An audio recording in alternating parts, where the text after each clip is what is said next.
सभी को नमस्कार।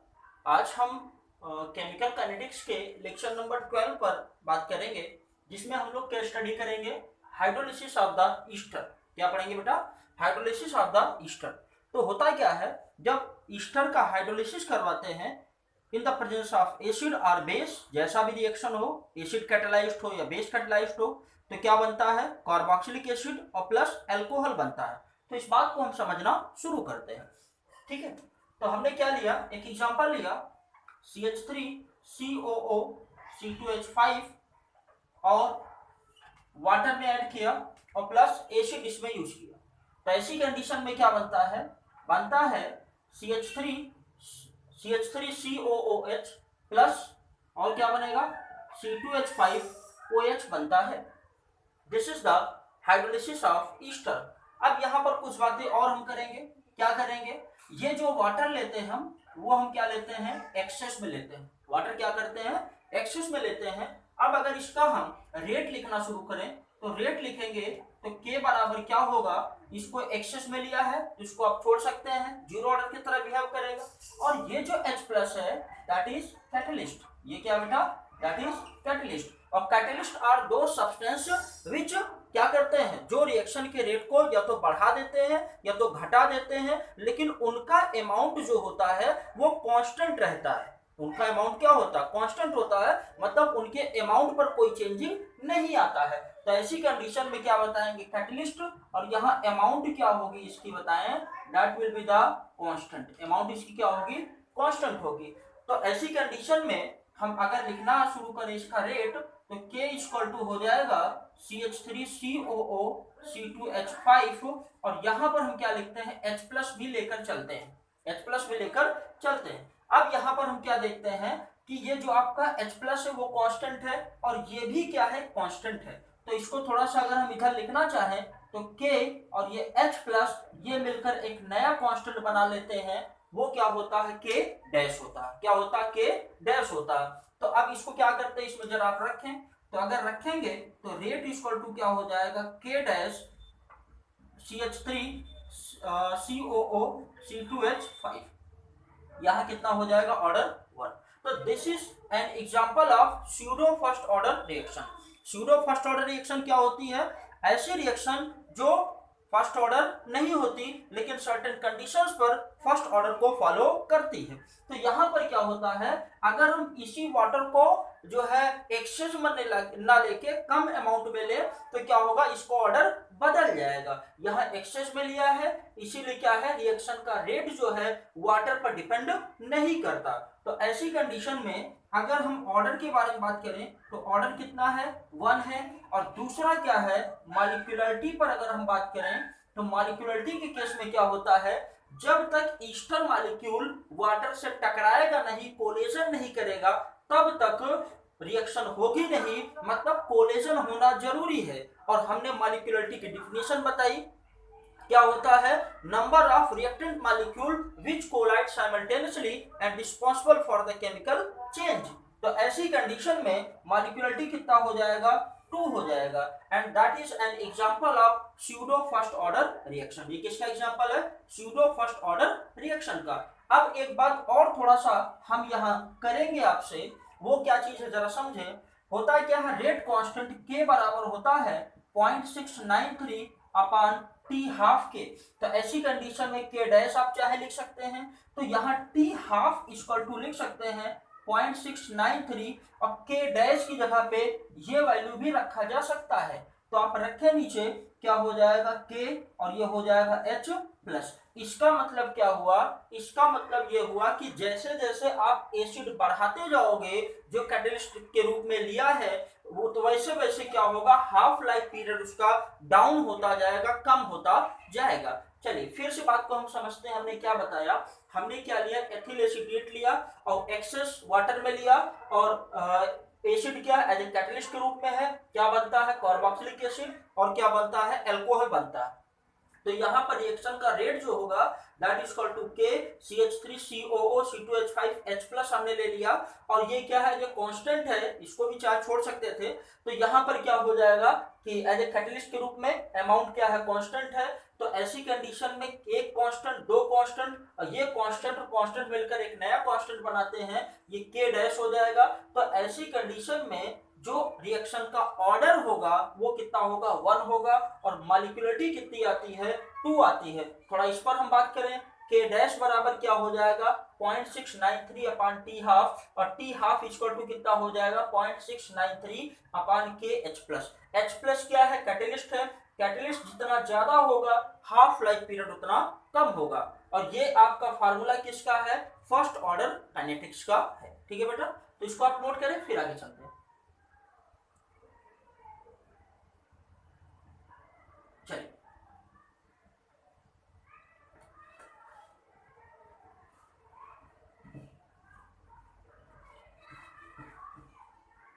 अब यहां पर हम बात करेंगे, होता क्या है कि जो एसिड कैटालाइज्ड रिएक्शन होती है, मतलब एसिड कैटालाइज्ड हाइड्रोलिसिस होता है, that act as first order kinetics. लेकिन जो बेस कैटालाइज्ड होता है that act as second order kinetics. तो थोड़ा हम सेकंड ऑर्डर काइनेटिक्स के बारे में बात करते हैं, जो कि बेस कैटालाइज्ड होता है। तो अगला जो हम लोग बात करते हैं हाइड्रोलिसिस, और वो कैसी होगी, दैट इज बेस कैटालाइज्ड होगी। कैसा होगा बेटा, that will be the base catalysed. अगर हम बेस कैटालाइज्ड के बारे में आपसे बात करें तो क्या हो जाएगा, CH3COO C2H5, और ये क्या है H2O, और अब की हमने क्या यूज किया बेटा, बेस यूज किया। क्या यूज किया, बेस यूज किया।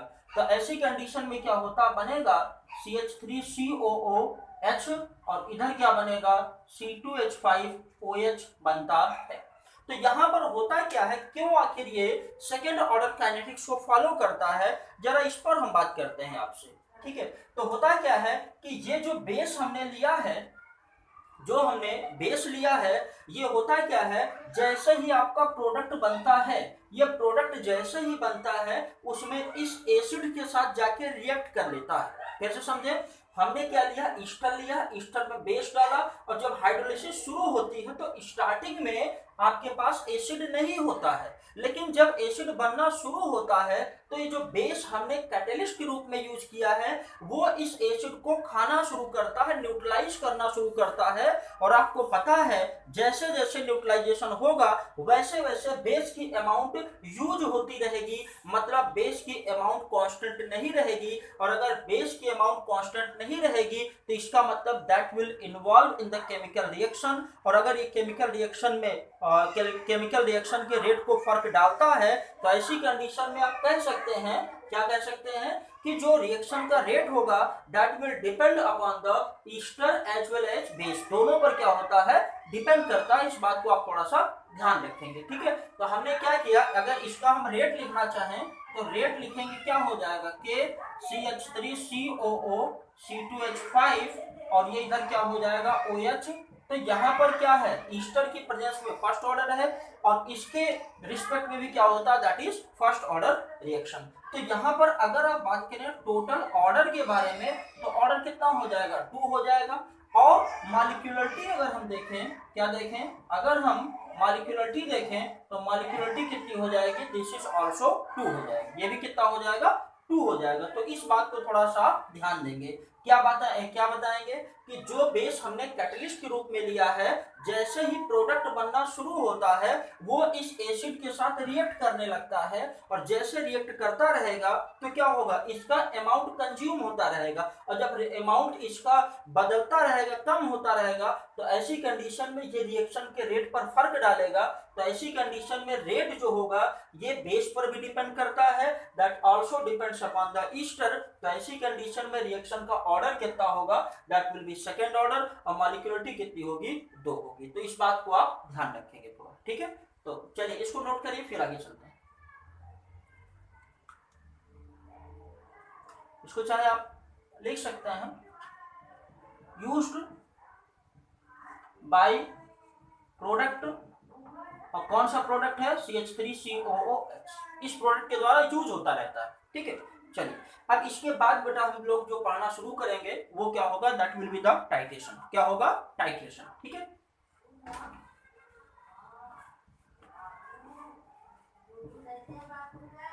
चलिए इसके बाद हम लोग बात करेंगे क्या, टाइट्रेशन के बारे में। हम लोग क्या करते हैं, टाइट्रेशन कराना शुरू करते हैं। तो होता क्या है जरा समझें।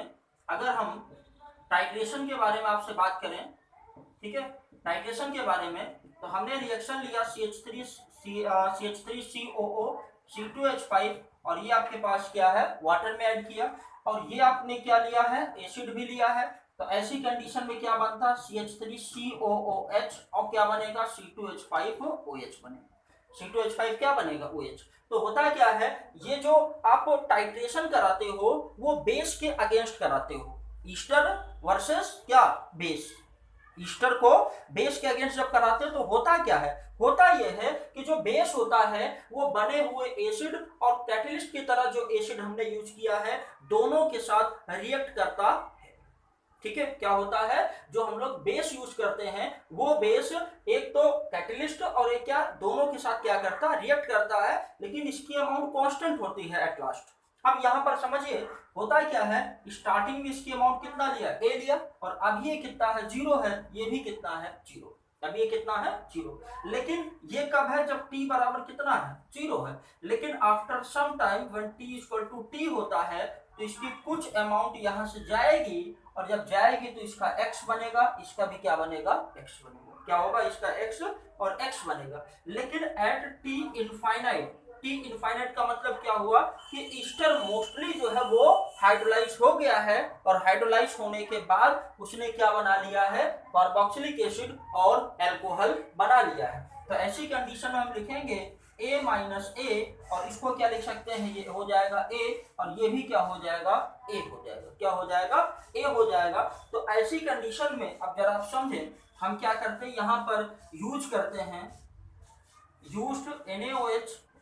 अगर NaOH जब आप यूज करते हैं तो ऐसी कंडीशन में क्या होगा, पहली कंडीशन जब t बराबर कितना होता है 0 तो इसका वॉल्यूम कितना होता है V0, कितना होता है V0 किसका NaOH का, दैट इज इक्वल टू किसके H प्लस के, किसके बराबर होगा बेटा H प्लस। क्यों, क्योंकि स्टार्टिंग में जो NaOH हमने यूज किया है वो NaOH हमने जो कैटलिस्ट के फॉर्म में एसिड यूज किया है उसके साथ रिएक्ट करता है। अब फिर इसके बाद क्या होता है आफ्टर टी टाइम, जब t equal to T time होता है तो आपका ये क्या बनता है एसिड बनता है कार्बोक्सिलिक एसिड। तो टी टाइम पर कितना अमाउंट x अमाउंट, अब क्या करेगा इसके x अमाउंट से रिएक्ट करेगा, Vt इक्वल टू होगा that will be H plus plus x, ऐसा आप लिख सकते हैं। कैसे, जब जब ईस्टर हाइड्रोलाइज होगा तो ऐसी कंडीशन में कुछ अमाउंट में क्या बनता है एसिड बनता, तो पहले कुछ एसिड तो पहले से ही और कुछ एसिड ऑलरेडी बना, तो ऐसी कंडीशन में क्या होगा H प्लस प्लस एक्स। और फिर इसके बाद क्या होता है एट टी इनफाइनाइट, अगर जब टी इनफाइनाइट होता है तो हमको एसिड एसिटिक एसिड कितना मिलता है ए मिलता है, कितना मिलता है ए। अब आप वैल्यू रखें तो यहाँ पर क्या होगा V infinite equal to H plus, और इसको क्या लिख सकते हैं प्लस ए लिख सकते हैं, क्या लिख सकते हैं बेटा ए लिख सकते हैं। अब एक बात और समझें, आपको हमने फार्मूला बताया है क्या k इक्वल टू 2.303 अपॉन कितना t, ये हो जाएगा log a upon a minus x, क्या होता है a upon a minus x के। अब हमें क्या क्या चीजें चाहिए a चाहिए और a माइनस एक्स चाहिए, तो ये आप कह सकते हैं दैट इज इक्वेशन नंबर 1, ये 2 और ये कितना हो जाएगा 3। तो हमें क्या चाहिए पहले a चाहिए, तो a हमको कहाँ दिख रहा है यहाँ पर दिख रहा, तो h को यहाँ से हटाना है, h को यहाँ से हटाना। तो ऐसी कंडीशन में इक्वेशन 3 से आप क्या करें 1 को माइनस करें, तो ऐसी कंडीशन में v infinite minus v0, v infinite minus v0 that is equal to कितना हो जाएगा h प्लस कैंसिल आउट हो जाएगा, दैट इज इक्वल टू कितना 1। अब क्या चाहिए आपको a माइनस एक्स चाहिए, तो आपकी 3 में से 2 को माइनस करेंगे, 3 में से 2 को माइनस करेंगे, तो ऐसी कंडीशन में क्या होगा v infinite minus vt that is equal to a minus X, कितना होगा a माइनस एक्स की। तो आप ये क्या कर सकते हैं वैल्यू यहाँ रख सकते हैं, अगर आप वैल्यू रखेंगे तो हो जाएगा 2.303 अपॉन t, log a की जगह वैल्यू कितना रखेंगे v इनफाइनाइट माइनस va और v infinite minus vt, that will be the also formula of first order kinetics. ये क्या होगा फर्स्ट ऑर्डर काइनेटिक्स का फार्मूला होगा। फिर से समझिए आप बात को, हमने क्या लिया ईस्टर लिया, ईस्टर में हमने एसिड डाला तो क्या बनता है हाइड्रोलिसिस होने के बाद कार्बोक्सिलिक एसिड और एल्कोहल बनता है। जब टाइट्रेशन कराना शुरू करते हैं तो हम क्या करते हैं, NaOH का यूज करते हैं। तो NaOH रिएक्ट किससे करेगा, एसिड से करेगा। किससे करेगा, एसिड से। तो ऐसी कंडीशन में जब T बराबर आपका 0 होता है तो वॉल्यूम कितना यूज होगा, V0, that is equal to equivalence किसके होगा, H प्लस के। क्यों, क्योंकि स्टार्टिंग में ये हमारे पास नहीं है, हमारे पास यही एसिड है, तो कितना होगा H प्लस। और जब कुछ टाइम बीतता है आफ्टर टी टाइम तो क्या होगा, कुछ अमाउंट कार्बोक्सिलिक एसिड बनेगा। और जब बनेगा तो ये जो NaOH है ये एक तो ऑलरेडी इसके साथ कर ही चुका है, और किसके साथ, इसके साथ भी, किसके साथ, कार्बोक्सिलिक एसिड एक्स अमाउंट के साथ करता है। फिर जब टी इनफाइनाइट होता है तो हमारी बनने वाली अमाउंट कितना है, ए। तो आप क्या करते हैं, V infinite is equal to H plus और कितना होगा, ए। अब हमें क्या चाहिए, हम जानते हैं के इक्वल टू ये फार्मूला, तो हमें ए चाहिए और ए माइनस एक्स चाहिए। तो हम क्या करते हैं, वैल्यू रखते हैं, हमें ए चाहिए तो इक्वेशन थर्ड से फर्स्ट को माइनस करें तो v इनफाइनाइट माइनस V0 कितना हो जाएगा, ए के। फिर यहाँ पर क्या हो जाएगा v, फिर क्या करते हैं सेकंड, थर्ड से सेकंड को माइनस करते हैं, v infinite minus VT that is equal to कितना, a माइनस एक्स। इन दोनों वैल्यूज को आप क्या करते हैं, यहाँ पर रखते हैं। फिर इसके बाद हमें ये फार्मूलाज मिल जाते हैं। ठीक है, ये फार्मूलाज हमें मिल जाते हैं। ठीक है बेटा, इसको आप नोट करें, फिर आगे हम चलते हैं। ठीक है, एक न्यूमेरिकल के थ्रू इसे और थोड़ा क्लियर करेंगे। चलिए,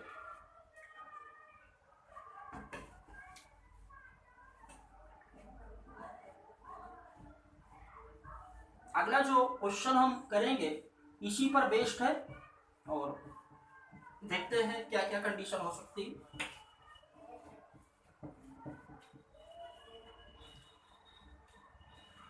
चलिए, तो क्वेश्चन क्या कहा गया, क्वेश्चन में कहा गया आपके पास क्या होता है, ये HCl है, दैट इज HCl।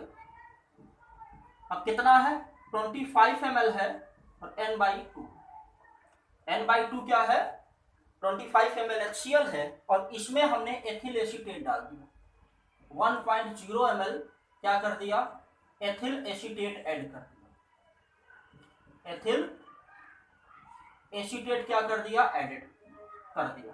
तो ऐसी कंडीशन में क्या होगा जरा समझें, ऐसी कंडीशन में क्या होगा, CH3COO C2H5 और ये क्या है H2O in the presence of H plus क्या बनता, CH3COOH और ये क्या C2H5OH।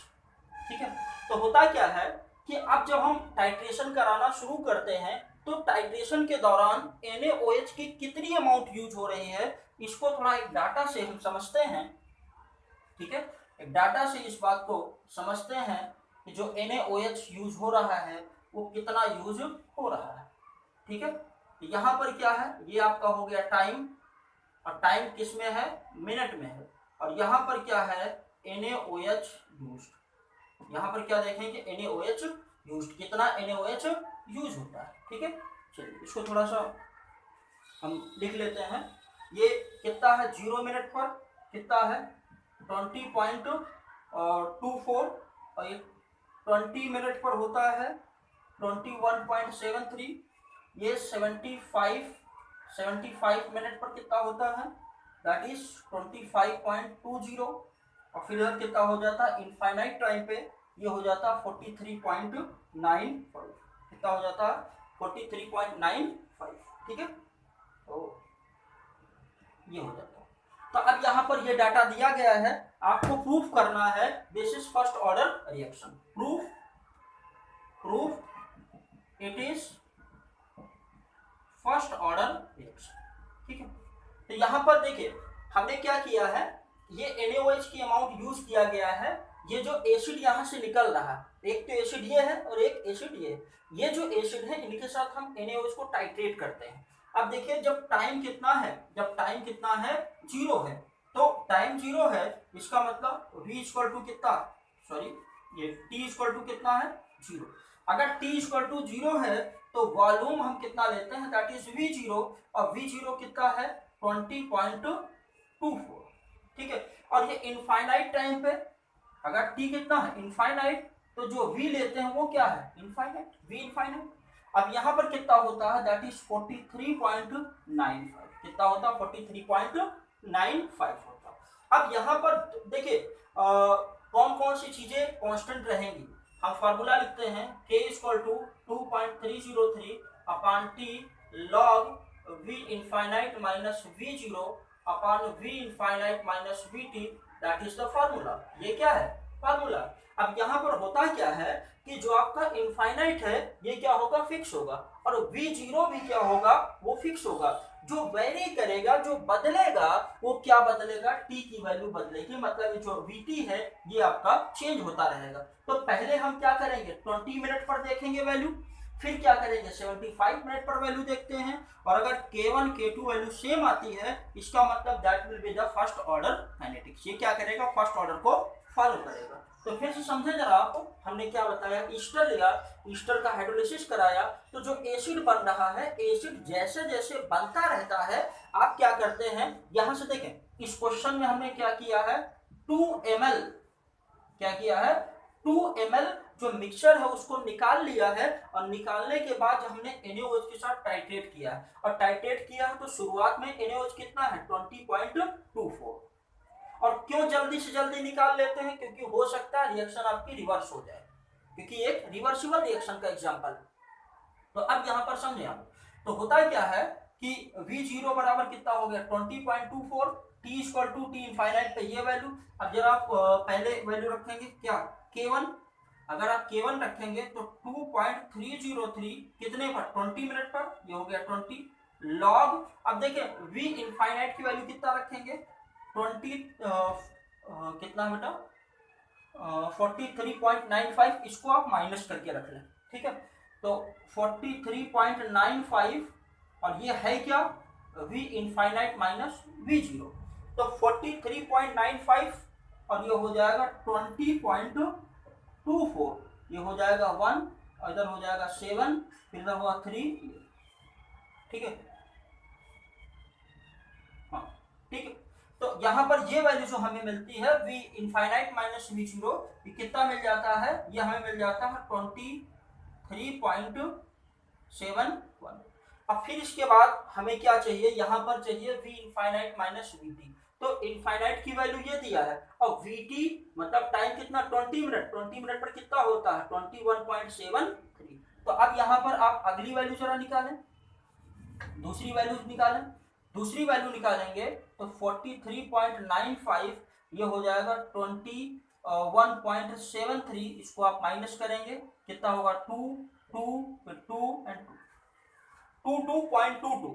तो यहाँ आप क्या वैल्यू रखते हैं? दैट इज 22.22, ये वैल्यू रखते हैं। इसी तरह से आप क्या करते हैं? दूसरी वैल्यू लेकर आएंगे k2।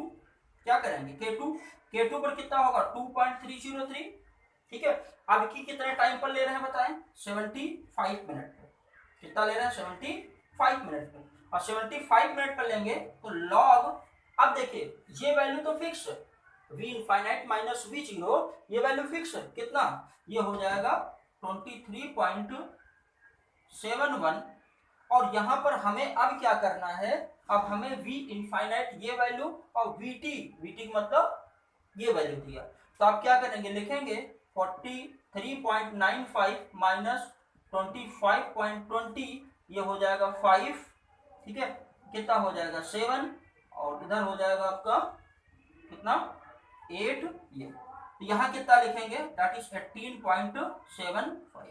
कितना होगा? 18.75। अगर इसको हम सॉल्व करना शुरू करें इसको, तो सॉल्व करने पर इसका आंसर आएगा 0.00324 के आसपास आएगा, और इसको सॉल्व करेंगे तो ये आएगा, ठीक है, 0.00313 के आसपास। मतलब वैल्यू जो होती वो लगभग बराबर आती है, पूरी एग्जैक्ट वैल्यू तो नहीं आ पाएगी, लेकिन लगभग बराबर आती है। तो इस बेस पे आप कह सकते हो that is the first order reaction. क्या है? फर्स्ट ऑर्डर रिएक्शन, ठीक है? इसको आप कैलकुलेट कर लेना, ठीक है?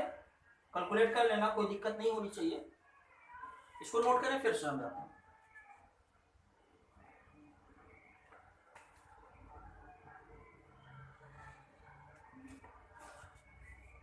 चलिए फिर से समझे बात को आप। क्वेश्चन है आपका, हमने क्या लिया? HCl है 20 ml n/2, इसमें हमने 1.0 ml एथिल एसिटेट डाल दिया। तो ऐसी कंडीशन में होता है क्या है, हाइड्रोलिसिस होता है।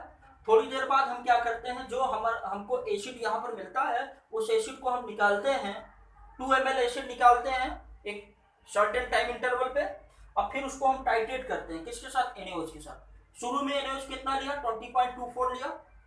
अब फिर इसके बाद होता है क्या है कि जब ये रिएक्ट करता है किसके साथ, ये रिएक्ट करता है ईस्टर के साथ, तो ऐसी कंडीशन में क्या हो जाएगा, दैट इज 21.73। अब फिर इसके बाद क्या होता है, आफ्टर 20 मिनट, अब फिर थोड़ा सा टाइम और बढ़ेगा, तो ऐसी कंडीशन में क्या हो जाएगा 25.20। फिर क्या करते हैं, इसको रिएक्ट कराते हैं किसके साथ, इस एसिड के साथ। तो हमको फार्मूला पता है, K equal to 2.303 upon T log V infinite minus V0 upon V infinite minus V2। अब यहाँ पर हम क्या करते हैं, देखें T इक्वल टू 0 था, T इक्वल टू 0 तो V इक्वल टू 0, तो T इक्वल टू 0 तो V इक्वल टू 0 कितना 20.24। अब T इनफाइनाइट लेते हैं तो V0 कितना होगा 43.95। तो अब यहाँ पर ये वैल्यू फिक्स होती है, V इनफाइनाइट माइनस V0 क्या होगा, फिक्स होगा। तो हमने क्या कर लिया, V इनफाइनाइट माइनस V0 जो रखा है कितना 23.71, इसको हमने फिक्स कर, यहाँ पर ये फिक्स वैल्यू होगी। फिर इसके बाद क्या होता है, Vt जो होता है, मतलब एट T टाइम पे जो वॉल्यूम होता है वो बदलता रहता है। तो ऐसी कंडीशन में क्या होगा, अगर मान लेते हैं यहाँ पर टाइम 20 मिनट पर लेते हैं तो क्या हो जाएगा, V इनफाइनाइट कितना है 43.95, और फिर यहाँ पर Vt कितना 21.73, फिर ये हमने वैल्यू रखा, ये हमें वैल्यू मिल जाती है। इस वैल्यू को क्या करते हैं, यहाँ पे रखते हैं 22.22, और फिर इसके बाद दूसरा एनालिसिस करते हैं। पहला हमने किस पर कर लिया, हमने 20 मिनट पे कर लिया, अगला एनालिसिस हम करते हैं किस पर, 75 मिनट पे। तो 75 मिनट पर करते हैं, ठीक है। तो यहाँ पर T इक्वल टू 75 लॉग, फिर यही value V infinite minus V0, ये तो वैल्यू आपकी फिक्स हो जाएगी। लेकिन दूसरी कंडीशन 75 मिनट पर क्या होता है, V इनफाइनाइट कितना रखते हैं 43.